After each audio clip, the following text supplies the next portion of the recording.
So, students, we have been talking about the 300 Tang Poems anthology up till now, but I think it would have been better if I had started by explaining a few things about the types of poems, the types of poetry that you are going to encounter in this anthology. That would probably be illustrative. So, better late than never, I'm going to make a little presentation about that topic today. So the first thing that is interesting to mention about classical Chinese poetry, and by classical I mean the poetry that was written before 1911, before the end of the imperial period. So one of the first surprising facts is that there isn't one common universal Chinese word for poetry. There are a few words for poetry which we're going to encounter in this presentation, but none of them covers the whole field. The most commonly used word, as we will see in a moment, is Shi, but Shi refers to a specific type of poetry, not all of it. Now, to understand the characteristics, or some of the characteristics of Chinese poetry, it is interesting to know a few things about the language itself.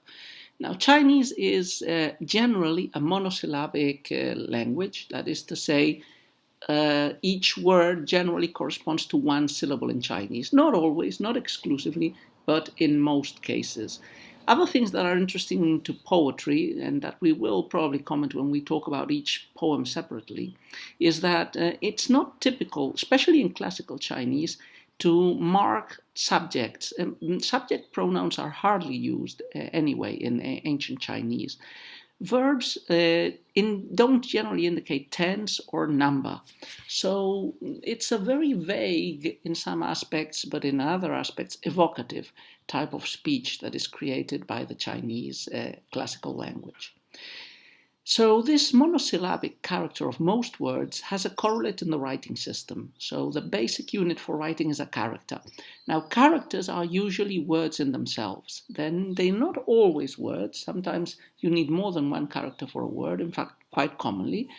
But there is a general correlation between the words of the language and the characters of the written language. So characters, number of characters, we will be using it as a synonym in this presentation for number of syllables. So when we're talking about pentasyllabic or heptasyllabic poems, we're also speaking of poems with 5 words or 7 words per line. Now, all poetry is characterized by lines, the minimal, meaningful units of a poem. A poem is composed by a number of lines, which are arbitrary breaks of groups of words which have a complicated and not a subordinate relationship with sentences in the spoken language, but they are more or less the equivalent of sentences in the spoken language. Now, it is frequent to say that in different languages, certain patterns of numbers of syllables sound more natural to the speakers, or probably correlate with the speaking number of syllables in an average sentence. So in Spanish, for example, the octosyllabic meter is considered one of the most natural ones. You know, most sentences, medium sentences in Spanish would have double that number. They would have 16 syllables. In English, it is very typical to use the iambic pentameter in classical English poetry, and this reflects 10 syllables per average sentence. English is a bit more synthetic than Spanish. In Chinese, especially classical Chinese, because it is very synthetic, 5 words, 7 words will be the most common lines, poetic lines. Therefore, pentasyllabic or heptasyllabic meters. There will be a few others, but they are eccentric and unusual. And in this anthology, we're only going to encounter pentasyllabic and heptasyllabic lines. Now, a line is, you could say, one of the starting points, the atom of a poem. But in Chinese, lines do not function alone. Lines almost always function in couplets. That is, you have to interpret, read, and understand the verses in a poem in pairs of 2. The couplet is the unit. The couplet generally transmits an idea or an image. So that is why when we explain the poems in the videos, we focus on the couplet and on explaining poems and explaining groups of verses in pairs of 2. Finally, one interesting aspect related to Chinese poetry is that Chinese is a tonal language. It has 5 tones. Tones don't exist in Western languages, at least not in a productive way, so it's very difficult to imagine them, but they basically relate to the intonation of the words, and the same word with a different intonation in Chinese would be a different word, just as in Galician, oso and oso, oso and oso are different words, and because of the change in the vowel. Now, why do I mention this? Tones are completely lost in translation, but they're important when we're talking about the classical forms, because in some of them, the tones are part of the structure of the poem, just as in a sonnet in Spanish. You have to take into account number of lines, number of syllables per line, which lines rhyme with which lines. In some classical Chinese poems, you have to check for the alternation of tones from one line to the other. So let's start talking about the different genres. The first most important genre, as we said, is the Shi. Shi is in fact the most generic word for poetry in Chinese. The first poems that we find in the Chinese language are Shi. The oldest one are collected in an anthology. We don't know exactly the date of the anthology, but most of its poems were probably composed between the years 1000 and 600 before the Common Era.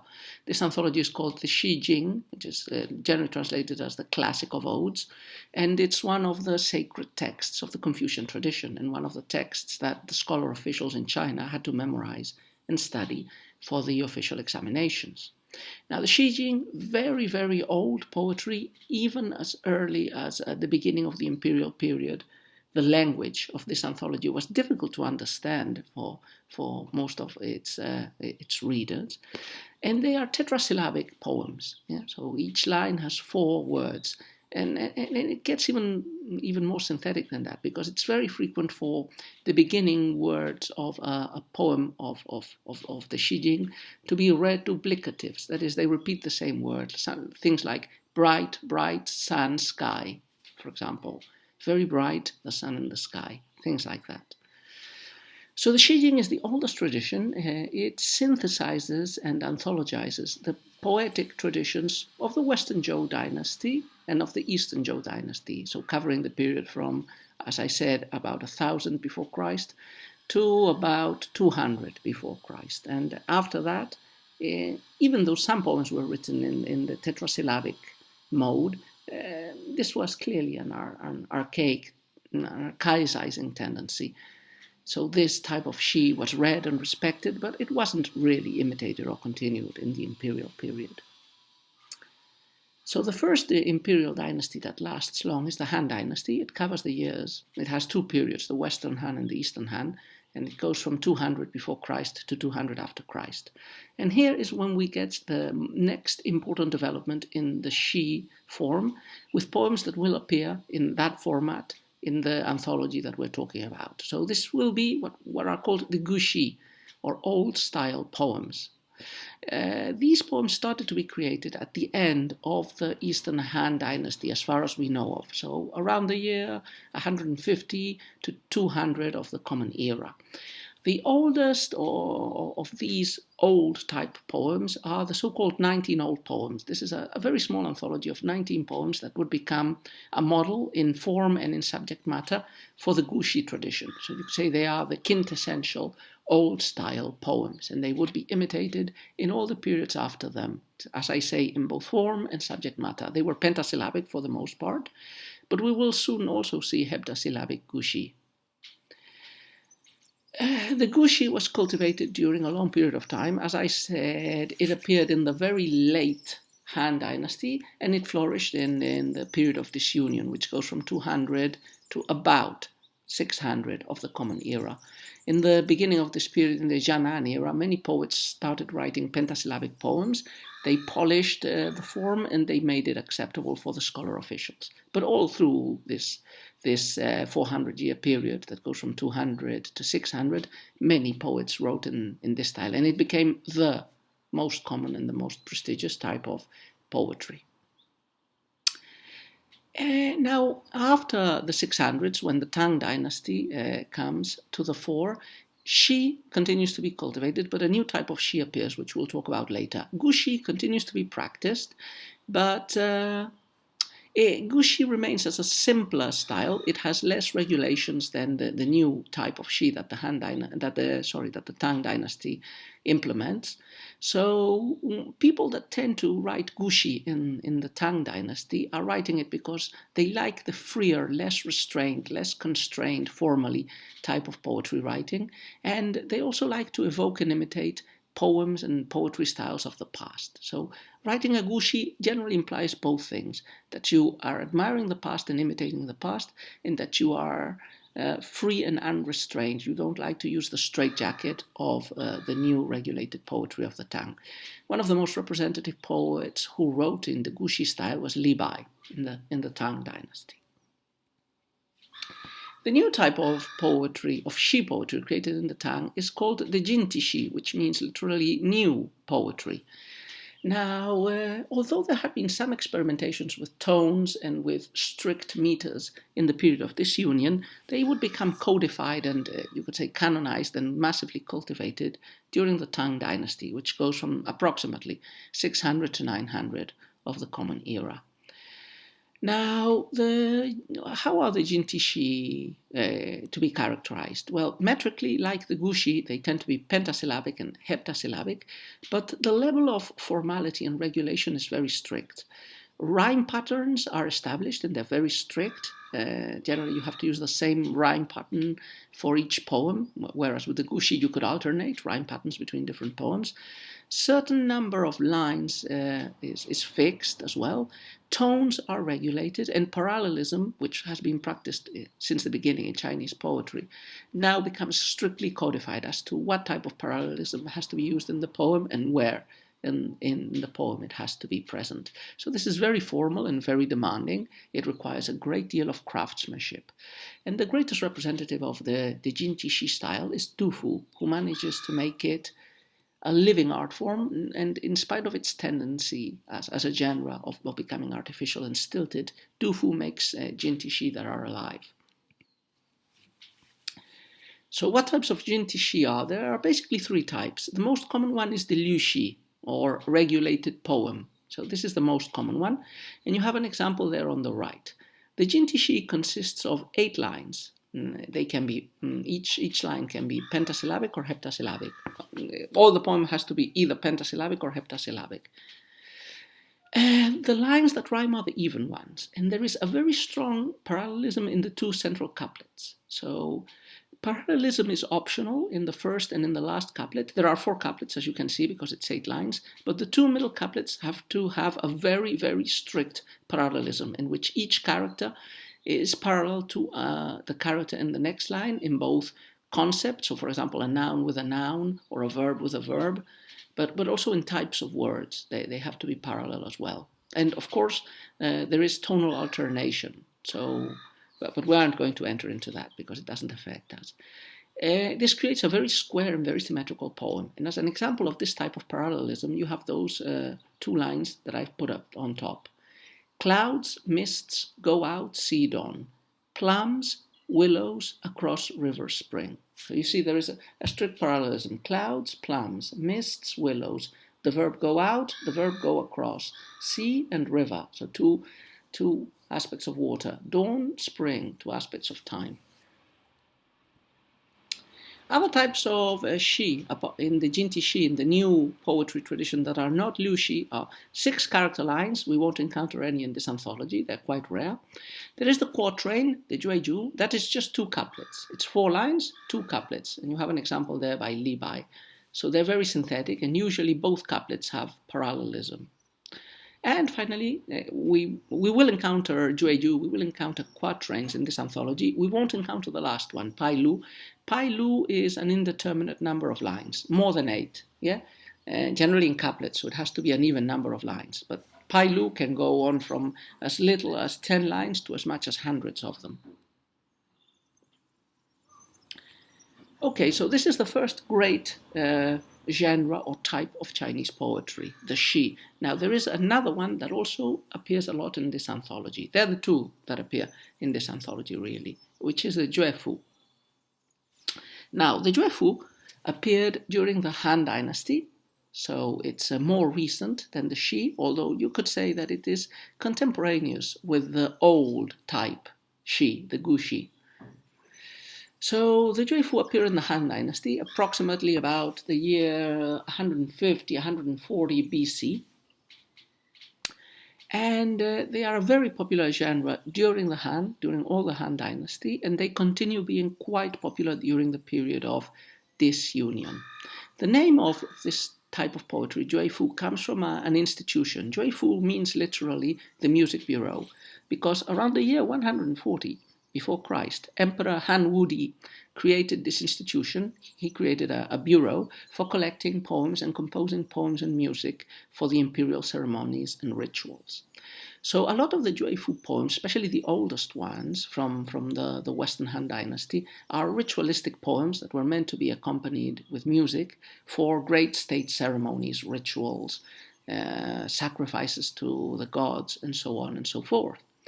But they are not the most representative. Most of the poems that the Juefu collected were popular poems. They were ballads, because in traditional Chinese culture it was accepted that popular poetry was a way of statistical survey, in that it represented what the people thought of the government. So the government felt the obligation to collect poetry. So a lot of these poems that were collected were folk songs, ballads, and when we speak of Juefu, we're thinking of this type of poetry, of ballads, of folk songs. That is what we could mostly translate Juefu for. Most of the poems in this tradition are going to be ballads. What does this imply? Well, it means that they are simpler in language, more straightforward and more colloquial than the Shi. The language is easier and simpler, and the literary artifices that are employed in the poems are more subdued. And the subject matter is also very specific. So the Juefu have a very varied subject matter, and this subject matter diversifies with time. But most of the poems are about the people's complaints. They're poems about people from the lower classes, soldiers, farmers, women, and they give voice to their complaints. So they're basically used as complaint poetry. Juefu are more, how could I say it? I wouldn't say they're more strict than the Shi, but for example, the Juefu in the beginning were accompanied with music, which has been lost, and they are accompanied always with a title. So there is, I imagine, a catalogue of Juefu old-style poems with their titles. And when new Juefu were made during the period of disunion, later in the Han, these new Juefu generally took the same title and the same general metrical form as the original poem they were imitating. Things change with time. In the beginning, so in the first Juefu from the fragmentation period, the poem that is imitated in both title, form, and subject matter. Later on, in the Han or even in later dynasties, the subject matter is sometimes different from the title and from the original poem. Just the spirit, the tone of the original poem is recreated. Now, by the time of the Han Dynasty, the Juefu were in decline as a genre, but in the middle years of the Tang Dynasty, they experienced a revival, mainly in the hands of Neo-Confucian poets like the one pictured here, which is Bai Juji. And he and other poets like Yuan Chen created a new type of Juefu, which they called the New Juefu, and which were poems basically of social criticism, criticizing the abuses of the public servants and of the army. Now, to conclude, the 300 Tang Poems anthology basically has poems of the types we've mentioned. That is Shi, whether it be old-style Shi or new-style Shi, and Juefu. By the way, we didn't mention it, Juefu can have any number of lines, so this depends. They're generally also pentasyllabic and heptasyllabic. Now, other types of poems, and we conclude with this, that are not represented in this anthology, but which influence it in some way or other in a lot of cases. The first is the Sao. Now, the Sao, also called laments or elegies, were a type of poetry from the late Warring States and early Western Han period, and represented by an anthology especially, the Chutsu, the Songs of the South. Now, as I say, no poems of the Sao type are included they were already an archaeological relic at the time of the Tang Dynasty, But there are poems that are influenced by Sao poems, by the imagery, by the topics of Sao poetry. For example, some of the first poems in the anthology by a southerner, by one of the southern poets. I'm trying to remember the name, but I can't remember now. Some of those poems, especially any poem that refers to the South or that refers to Chujuan, probably imitates the topics and the imagery of Sao poetry. Fu poetry was also popular in the Han Dynasty. Fu poetry is a type of very long, descriptive type of prose poetry, which generally makes long descriptions and catalogues of animals and plants. Very popular in the Han and in the period of fragmentation. By the Tang, it had become an obsolete genre, although it was still written from time to time. It might influence some of the poems in this anthology, especially the most descriptive ones. Zi are called lyrics. They were a type of poetry that had appeared in the very late Tang and which flourished in the Song dynasty, the one that succeeded the Tang from about 960-70 to 1230, 1240 of our era. And although there are no Zi poems in our anthology, there are poets who wrote, Tang poets who wrote Zi poems. Wei Tingyun is one of them. And a lot of the subject matter of his poems in the Shi form will be replicated in the Zi poems. If regulated poems seem to you difficult, Zi poems are even worse because they have a fixed number of syllables in each line, but it alternates between lines. So you can have a first line with 5, then one with 7, then one with 3, then one with 10. And you have a very strict regulation of the tones also of the syllables in each line. So it's even more difficult than the regulated poem. And finally, there are the operatic arias that came from the Yuan dynasty. That is the time of Kublai Khan in the middle of the 13th century and the beginning of the 14th. These were operas with lots of imagery, and in this case they don't influence the 300 Tang poems, but they are the last important genre of classical Chinese poetry.